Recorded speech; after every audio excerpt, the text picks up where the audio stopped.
नाम सर यासीन है।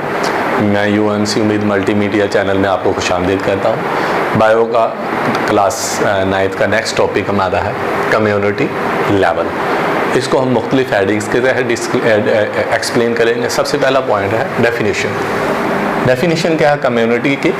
It is the assemblage of different population interacting with one another with in the same environment. एक ही जगह में मुख्तलिफ किस्म की पॉपुलेशन जो आपस में इंटरेक्ट करती हो, उनका मजमुआ कम्युनिटी कहलाता है। फॉर एग्ज़ाम्पल, जैसा कि मैंने पॉपुलेशन लेवल में डिस्कस की थी एग्जांपल, लेट हम एक पार्क लेते हैं, कोई भी park, first let suppose Usman park, उसमें मुख्तलिफ़ किस्म की पॉपुलेशंस मौजूद है। ग्रास उसकी पॉपुलेशन मौजूद है, रोज़ प्लांट की पॉपुलेशन मौजूद है, और उसके अंदर पैरट्स मौजूद हैं, तोतों की पॉपुलेशन है, क्रो मौजूद है, उनकी पॉपुलेशन है, आर्ट्स चूंटियाँ हैं, उनकी पॉपुलेशंस हैं। एक ही स्पीशीज़ के तमाम जानदारों का मजमुआ पॉपुलेशन कहलाता है। तमाम घास के पौधे उस्मान पार्क के उसका मजमुआ पॉपुलेशन कहलाएगा। इसी तरह तमाम आर्ट्स का मजमुआ पॉपुलेशन कहलाएगा, तमाम पैरट्स का मजमुआ पॉपुलेशन, तमाम गुलाब के पौधों का मजमुआ पॉपुलेशन।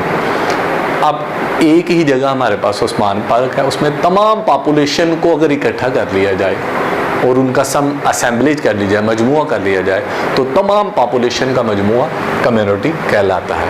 क्या मतलब? उस्मान पार्क के अंदर तमाम घास के पौधे, गुलाब के पौधे, मोती के पौधे और जितने जानवर मौजूद हैं, चूंटियाँ मौजूद हैं, पैरट्स मौजूद हैं, चिड़ियाँ मौजूद हैं, ईगल मौजूद हैं, तमाम जानवरों और पौधों का एक ही जगह पर जो आपस में इंटरेक्ट करते हैं, उन सब का मजमुआ वो कम्युनिटी को जाहिर करता है। कम्युनिटी की फॉर एग्ज़ाम्पल एक एग्ज़ाम्पल देता हूँ। कोई भी जंगल जो है बेसिकली कम्युनिटी को जाहिर करता है। क्यों? जंगल में मुख्तलिफ़ किस्म के पौधे, प्लांट्स मौजूद होते हैं, माइक्रो ऑर्गेनिज़म मौजूद होते हैं, फंजाई मौजूद होते हैं, एनिमल्स बेशुमार जानवर मौजूद होते हैं। तमाम पौधों, तमाम जानवरों, तमाम फंजाई, माइक्रो ऑर्गेनिज़म, सब का कलेक्शन, तमाम पॉपुलेशन का कलेक्शन फॉरेस्ट एक कम्युनिटी को जाहिर करता है। फॉरेस्ट की खूबी क्या होती है? It is the collection of organism in one population में इंक्रीज अदर डिक्रीज। कम्युनिटी के अंदर एक पॉपुलेशन बढ़ सकती है तो उसी के मुकाबले में दूसरी पॉपुलेशन कम भी हो सकती है। फॉर एग्जांपल, एक जंगल के अंदर शेर मौजूद है, वहाँ हिरन भी मौजूद है, तो शेर तेज़ी से हिरन का शिकार करते हैं, जिसकी वजह से लाइन जो है इसकी पॉपुलेशन बढ़ जाती है, और उसके मुकाबले में डियर जो है, हिरन, इसकी पॉपुलेशन कम हो सकती है। यानी कि प्रीडेटर जो है उसकी पॉपुलेशन बढ़ती जाती है, और जो प्री हो रहा है, शिकार हो रहा होता है, उसकी पॉपुलेशन कम हो सकती है। टाइप्स, बेसिकली कम्युनिटी की दो किस्में हैं, कॉम्प्लेक्स कम्युनिटी और सिंपल कम्युनिटी। कॉम्प्लेक्स कहते हैं जो पेचीदा हो, पेचीदा। Some communities are complex. For example, हम इसकी एक मिसाल देते हैं। जंगल की कम्युनिटी एक कॉम्प्लेक्स कम्युनिटी है, क्योंकि इसमें हर किस्म का पौधा मौजूद है, हर किस्म का जानवर मौजूद है, बेतहाशा माइक्रो ऑर्गेनिज्म मौजूद है, तमाम पौधों जानवरों का कलेक्शन। क्योंकि ये बहुत, इसमें ज़्यादा क्वांटिटी है जानवरों पौधों की, इवन यहाँ तक हो सकता है कि पौधों की क्वांटिटी अनकाउंटेबल आ जाए, यानी लातादार किस्म के जानदार आ जाए। तो ऐसी कम्युनिटी बड़ी कम्प्लेक्स कम्युनिटी होती है। दूसरी कम्युनिटी है सादा कम्युनिटी। सम कम्युनिटीज़ में भी सिंपल। फॉर एग्जांपल, एक गिरा हुआ दरख्त है तो उसके नीचे चंद किस्म के जानवर पाए जाते हैं, ठीक है, तो उन पॉपुलेशन की हम तादाद को काउंट भी कर सकते हैं, ठीक है। तो fallen log with various population under it, एक गिरा हुआ दरख्त जो उसके अंदर मुख्तलिफ़ किस्म की पॉपुलेशंस का जो मजमूआ है वो सिंपल पॉपुलेशन को जाहिर करता है।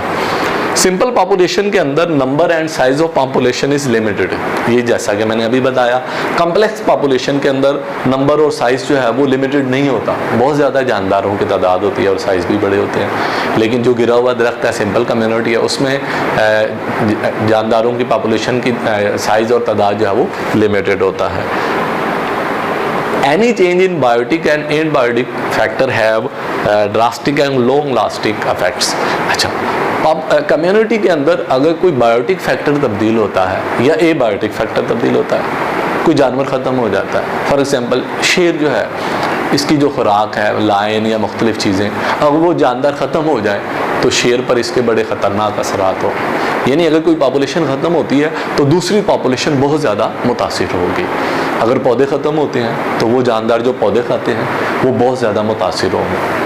तो इसका मतलब अगर बायोटिक फैक्टर डिस्टर्ब हो जाता है पॉपुलेशन का, जंगल का बायोटिक यानी जानदार मरना शुरू हो जाते हैं, तो दूसरे जानदारों पर इसका बड़ा ख़तरनाक असरात होते हैं, जिसकी वजह से उनकी पॉपुलेशन कम और ख़त्म भी हो सकती है। इसी तरह अगर कम्युनिटी के अंदर एबायोटिक फैक्टर में तब्दीली आ जाए, एबायोटिक फैक्टर क्या है? पानी कम हो जाए, पानी ना मिले तो जानवरों को माइग्रेट करना पड़ जाता है। इवन पानी की ना मिलने की वजह से बेशुमार जानदारों की जंगल में डेथ हो जाती है, पौधे मुरझा जाते हैं, ख़त्म हो जाते हैं। यानी अगर एबायोटिक फैक्टर पानी, इसके अलावा जो है एबायोटिक फैक्टर जो है वो रोशनी है। अगर रोशनी ना मिले जंगल में, कोई मसला हो जाए तो तब भी प्रॉब्लम पैदा हो सकती है। कार्बन डाइऑक्साइड भी एबायोटिक फैक्टर है, इसके अलावा हवा भी एबायोटिक फैक्टर। यानी इसका मतलब ये हुआ कम्युनिटी में बायोटिक जानदार और एबायोटिक बेजानदार अगर फैक्टर्स तब्दील होंगे तो इसका जानदारों की स्पीशीज़ पर बहुत ज़्यादा असर होगा। Biosphere level, next point is the part of the earth inhabited bye organism community. ज़मीन का वो हिस्सा जिसमें जानदारों की कम्युनिटी सारी रहती हैं, वो ज़मीन का हिस्सा जो है वो बायोस्फीयर कहलाता है। इसमें इंक्लूड्स ऑल इकोसिस्टम्स। इकोसिस्टम क्या होता है? Area where living organism interact with non living component of environment. वो जगह जहाँ मुख्तलिफ़ किस्म के जानदार नॉन लिविंग कंपोनेंट के साथ मिलकर रहते हैं तो वो जगह इकोसिस्टम कहलाता है। जैसे पॉन्ड एक इकोसिस्टम है, फॉरेस्ट एक इकोसिस्टम है, आर्टिफिशियल इकोसिस्टम भी होता है, जैसे एक्वेरियम आर्टिफिशियल इकोसिस्टम है।